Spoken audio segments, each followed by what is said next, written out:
All right, guys, so we're going to go ahead and start our summer learning session tonight.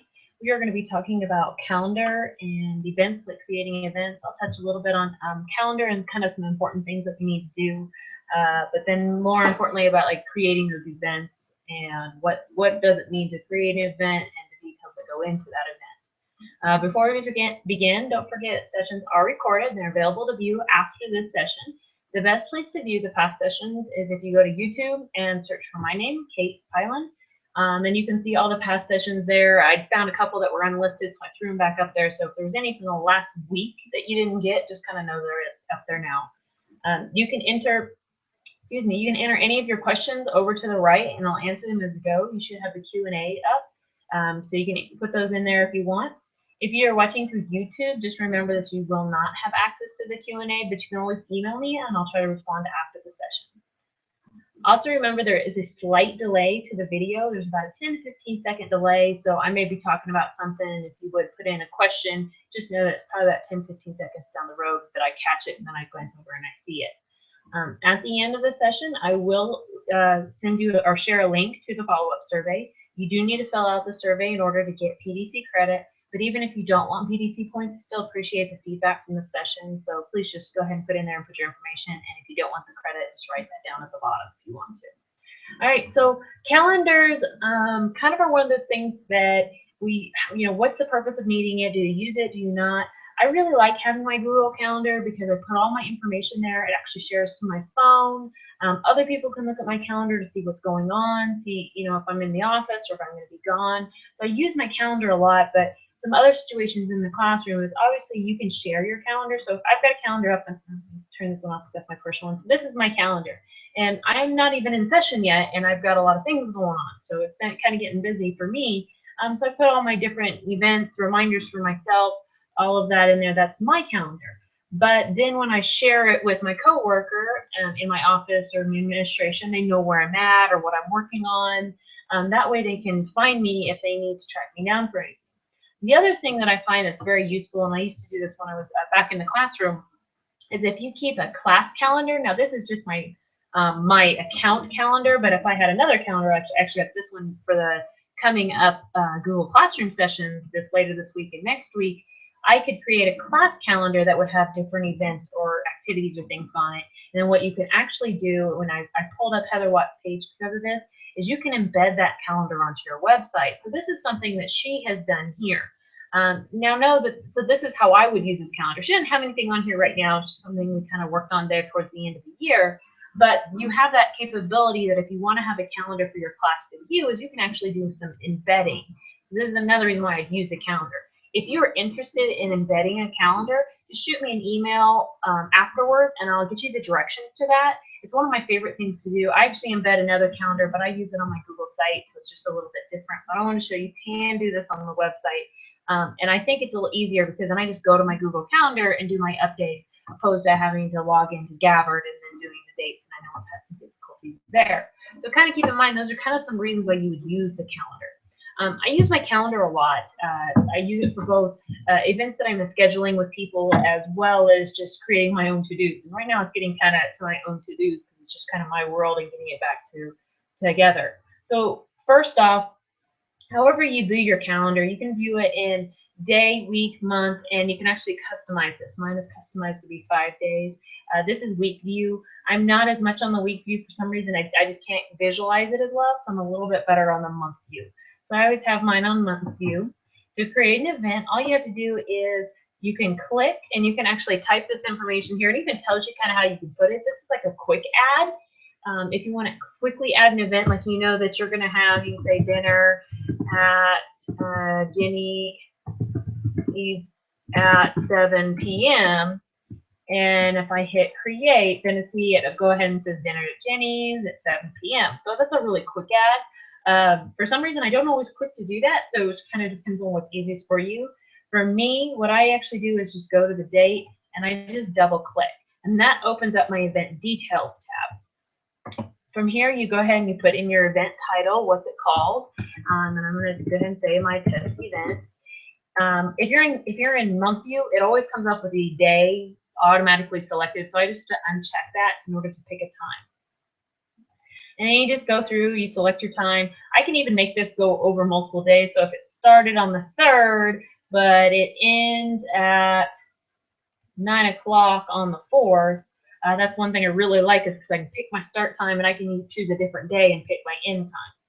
I can choose where. If you do where and it's synced to your phone, it usually sets up directions and things like that. Usually I just put in where so that people that I'm sharing that event with know where we're going and what we need to do. And then the next part is the description. And this is a great place just to add additional information so people know what they need to bring, what do they need to come and do, what some expectations before they get there. And we'll go on a little bit more about that description here in just a second. The next most important part is the guests. So who is coming to this event? Now, if you've ever created an event and you've shared it, you just find you type in the emails over to the side. And thank you, Ginny and Heather, for letting me use you as dummies today to test this. But you can see it just adds them.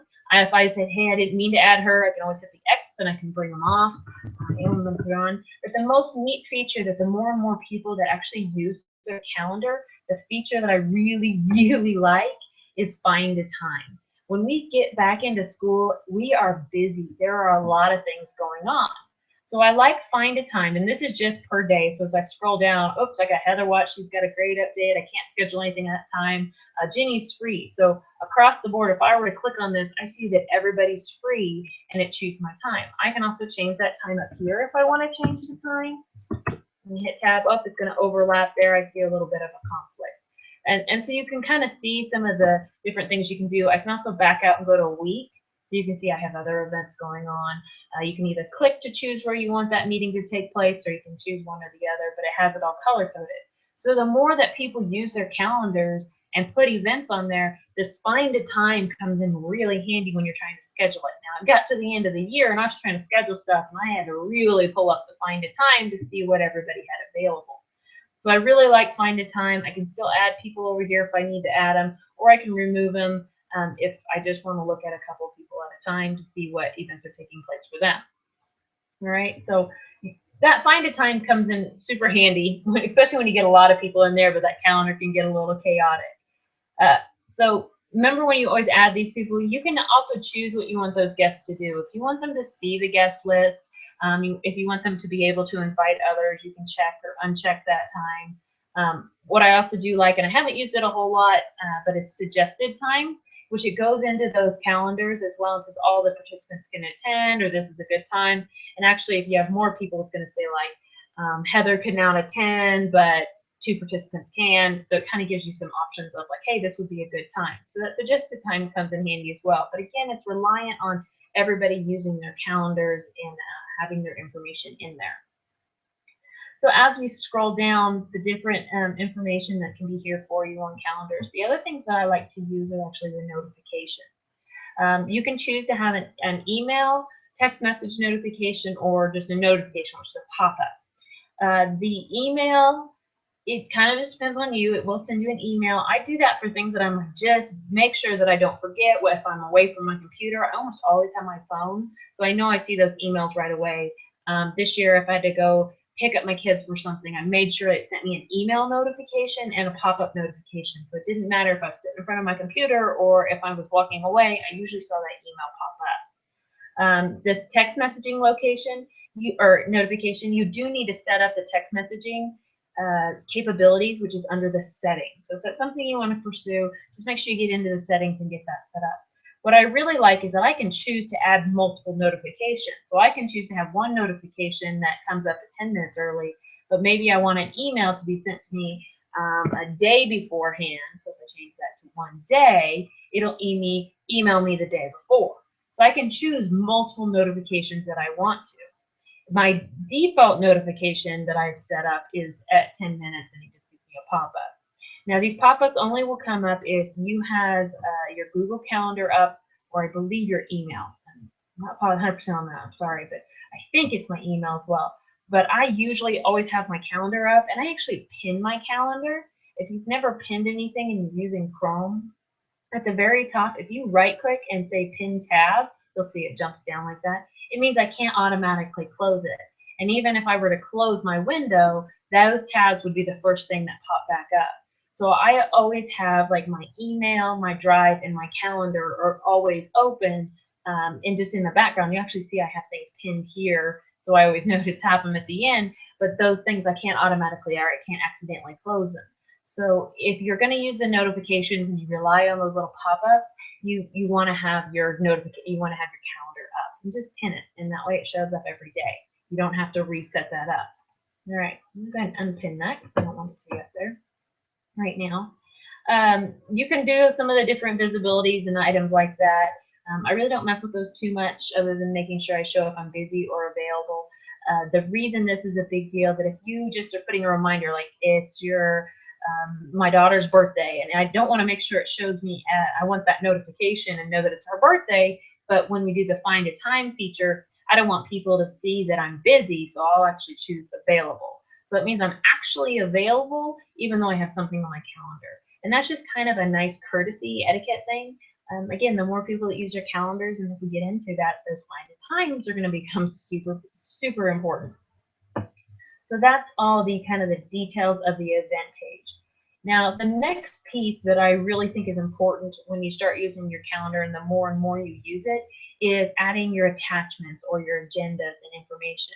And of course, you can just go ahead and type your information directly into the description if you want to. So you can type up your bulleted event, but maybe you need them to go in and place their ideas for a document ahead of time. I have loved the add attachment. So that way people have the information as soon as they get your event. You add that attachment, they know whatever documents they need. So you can click on add attachment, and you can add both Google and non-Google items. Just know if you upload, it's not going to place it in your Google Drive or anything. It's going to just add that kind of like as an attachment to an email. It's not going to be uploaded. So people might have to download it before they can actually read it or open it. So you can upload. There's no reason that you couldn't. They could have the document there. Or I can go into my Google Drive and choose an item there. And I think, I'm trying to think if I had another one up here available. Oh, yes, I had my recent. So if I had my test, here's my test document, I can add it right there. What I really like about this particular one is if you have added people to share this event with, I'll even add them there, and I added a Google Doc. I'd said this before in emails, it kind of does a check to make sure that those people can access. And here it is, this Drive file is not shared with all the guests. So it does have that little catch in there that if you had a Google Doc that was you had attached and you haven't previously shared it, it gives you that option now. You can either say anyone with a link, meaning this email could be forwarded on, so on and so forth, or you could go to more options and you could just say the guest of this event can view or can edit, whatever you want them to be able to do. And so if this was something that you wanted them to type on the document ahead of time, you would make sure you said can edit. I'm not going to send it to them right now. So just know you can add that document. I can keep adding, and I can add more and more attachments if I need to. So I can add multiple. Say, hey, get in, read all these. I want you to post on questions. Have your questions ready for the meeting at this time. All the information is there. That way they're prepared and they have the information that they need. The other thing that you can actually put into the description that I kind of comes in handy is you can say, watch this video prior to meeting, and then right in there, you just jump over to YouTube, find the website that you need, and paste it right here. And that way, that is right in the description as well. So you can attach both documents, Google Docs or non-Google, or you can add, slides and sheets and all that as well, but a Google file or a regular file, or you can put in web links. So that way that people know what information that they need to know ahead of time. So as an example, and I did this earlier, here's my personal account. I actually have a personal Google and I share it back and forth between my other one, but this is my test web link. So the blue is my school account. So if I click on that to read the event and find out, say, hey, I need to watch this video, all I do is click on that event right there. So it knows right away that I need to look at that, what do I need to watch, and I kind of have my information ahead of time. If you see this as I could edit this one, it comes up this way, and it's just because I'm the creator of this event. This was my personal account. I created this event. So it doesn't come up with that actual clickable link, but at the guests that you invite, they'll actually have that clickable link. But if it was me, I would just copy and paste that up there. So if you needed to do that, it kind of gives you your options as well. All right, so then the next thing that you can kind of keep in mind, you can accept events right into your calendar. So when you see a little arrow, it means you haven't accepted that event yet. You usually accept events in an email ahead of time, and you can, if you do it in an email, it's just going to respond to it right here. If you open your calendar and you see you have that little arrow, I can click on it and say, am I going? Yes, no, maybe, maybe, and it tells me what I need to do. It just tells me I need to take further action if I'm actually going to accept that event. All right. The next thing that usually comes in handy if you are using a lot of calendars or you're watching multiple calendars, you work with your coworkers and you share some items, is you might want to do be able to copy calendars from their events. So I pulled up my personal account just so you could see that as well. But I'll even, if I say this was a coworker and they had an event going on, I'm like, oh, I should tag that. We've got a field trip on that day. Instead of having to rewrite an event, you can actually click on the event and then say copy to my calendar. That brings over all the details, any information. Now this one didn't have any details in it, but it gives me the exact time, gives me the details. So maybe if your administration has a school calendar, but you want to put that on your personal Gmail account, you can copy that event to your calendar. So know that copy event comes in really handy. So hit save, and you'll actually see it there on that twice. Let me pull out of this. I'm going to jump back into an event. Now we're going to do my dinner at Jenny's. The other thing about events that I really think comes in handy is the repeating events. If you know that you're going to have an event every week at the same time, you're always going to have it. It may always have the same basic agenda and all that. You want to do a repeating event. To do a repeat, you have all your information in there just the way it needs to read. And then I'm going to say repeat. This repeats weekly, and it's going to repeat every 3 weeks, and it's always going to repeat on a Wednesday. It's going to start. I can choose when I want it to end. Maybe if you know at the end of the year, it's going to end on May 24th, 25th. It will do that event every 3 weeks on Wednesday until May 25th. I can choose that for so many occurrences if I want to. So I know that I'm going to have dinner at Jenny's, and I'm going to hit save. Now, when you have repeating events, don't feel like this has to lock you into a certain item. So I say I have dinner and I have dinner. Know that you can change that. Oh, we couldn't do dinner on this day. I can actually click that, and I'm holding the mouse down.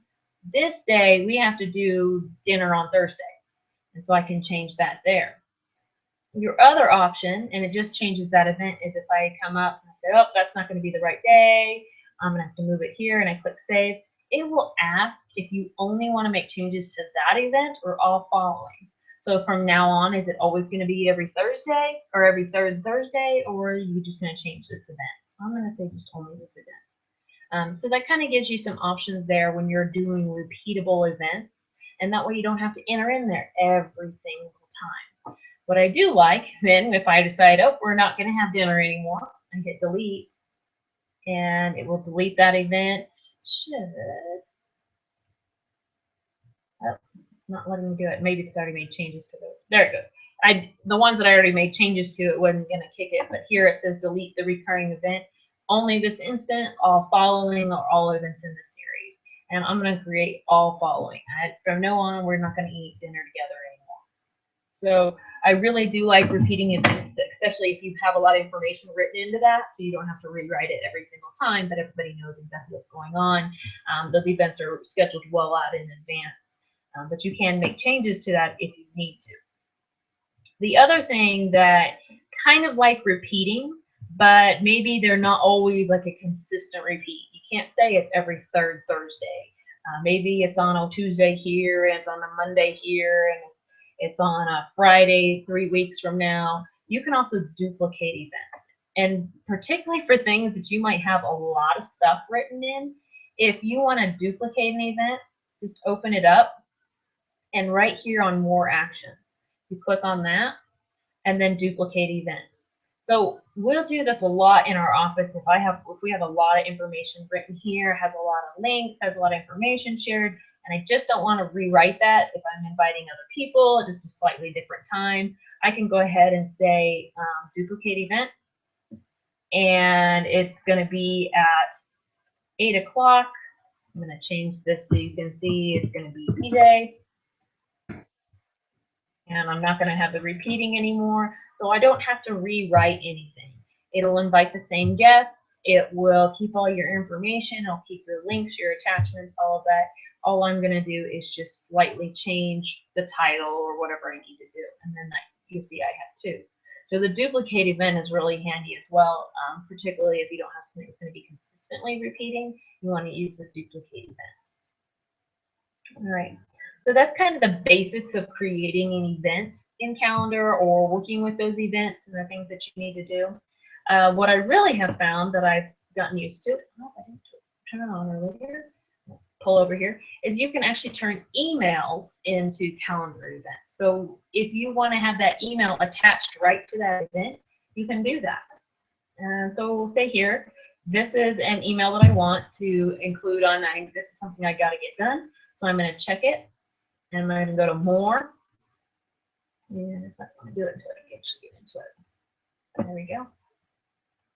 More. I opened it up. More. Create event. I need this to be an event. This is something I need to get done ahead of time. So I can actually take that email. It's going to take all the text and the information that's there, that's included, and add my information if I need to research it. It's going to actually put the people that are included into this email and here as well, but maybe for me it's just a reminder. I'll actually uncheck that, and then I can add my additional information if I need to. And that way I can read my message and know what my event was. My other favorite thing to do with those emails, and I'm actually going to send it. If you start sending emails, and you can say Friday at 7, we are meeting. I'm actually going to just send this to myself.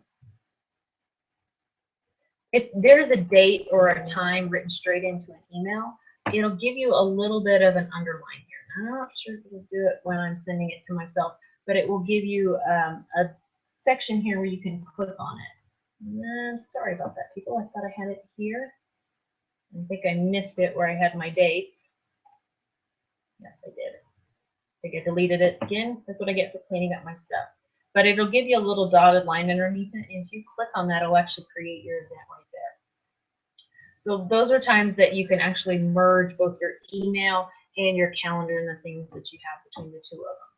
So use that calendar and kind of use that information there. Remember, I talked about, I believe it was last week, that you can always create an event and make it as a part of your tasks or your to-dos. The to-do also shows up on the calendar. I use it when I'm in my email. I'm not as good about using it in my calendar, maybe something I kind of look at a little bit more, but you can create your to-do list as well, and that can work with your calendar. So it kind of works back and forth if you need it to have that event there. All right, so once you've gotten those events created, you started talking with people, you got all your information up there, something that maybe I found came in really handy, particularly when I had an email with a lot of people in it. So this is one actually I sent earlier on. This is an FYI because some teachers don't want to send them schedules. Maybe I remembered, oh, I've got to tell all these people something. I love the email guests, because if there's 20 people here and I go back to my email to try to just come up and write an email and propose and remember all those people, I inevitably forget somebody. Somebody doesn't get it. But if I go straight into the event, all the guests are there, I can hit email and I can get all of them. Or if I know I haven't gotten responses from somebody and say, hey, I need to hear from you. That way I can just email just my people who are waiting response. Maybe I just want to email the people who I know have responded and said, yes, hey, don't forget, we're going to go ahead and go over part 2 for this meeting. This email will go to those individuals, or I can choose all if I want to. I usually go ahead and send a copy to myself, just through the email system. If you like to keep copies of your emails or remember what you do, you need that copy because it doesn't keep that in your sent files. So you want to make sure you hit send a copy. So that is really, really handy, is being able to email guests. Also, if maybe something came up and we need to have a change in plans, but I can't work something out, we don't have to find a time, I'll go and email guests and say, hey, what time is going to work best for you guys? But my event's already there, and then I'll create the event because they know what event I'm talking about, who's invited to it. They're going to get all the details of this event at the same time. So I like that email guests a lot. All right, so one of the last things I want to leave you with, this is not something I have done. I'm just going to kind of leave it out there, but I've read about it numerous times. If you would like to get a daily email agenda of what your calendar looks like the day before, or get sent to you, actually get sent to you at 5 o'clock in the morning of that day, I'm going to show you how to turn that on. It's not something I have in place, but again, it's just not something I've gotten there yet. Maybe something I look into a little bit more. But if you go into settings, go to calendars, and then go to edit notifications on your calendar. You can choose any of the other notifications. Like if I wanted to get ones for my personal, I'd have to click on this one here. They do come across, I believe, as separate emails if you do multiple calendars. But if I click that up, and I'm going to go down to daily agenda, you'll receive an email of what is all going to happen that day. So if you're a really busy person and you got a lot of things on your calendar, maybe this is something you want. I can have it send me an email every day at 5 a.m. and it tells me what my events are for that day and my meetings. So you do have some options there if you just know how you're going to start your day. So daily agenda is something I've read a lot about. Some people really love it. I just haven't found a place to fit in my world yet, but it's definitely something that you could pursue if that's what you want to do, and you make sure you put all your events in your calendar. All right, so that's kind of finishing things up there. I hope this information was helpful for you. I really do like the calendars just because you can view your calendars all in multiple locations. Don't forget to go ahead and take the follow-up survey. That link that I have there is case sensitive. That is a capital M and a capital K. And then next session will be Thursday, August 4th at 4 p.m. We will be starting getting in classroom. If you are going to be attending the Google Classroom, please see your email, as I have sent information to get you guys started on classes. If you want to still join in the classroom, that's okay. You can go ahead and go back either to the sign-ins or shoot me an email and I'll make sure you get that information. We're actually going to be working in classroom. So it's just kind of a heads up if you're going to be doing Google Classroom with us later. I will hang out on here for just a little bit longer to make sure no more questions come across. But I do strongly encourage you to get into your calendars a little bit and look at them. They do come in handy, but if you have any questions on information or different ways to like sync your calendar to your phone, because that's where I find mine most useful, is being able to view it on my phone, just let me know and we'll see what we can get set up. All right, you guys enjoy your last couple weeks of summer, and please let me know if there's anything else I can help you with. You guys have a great evening. Bye.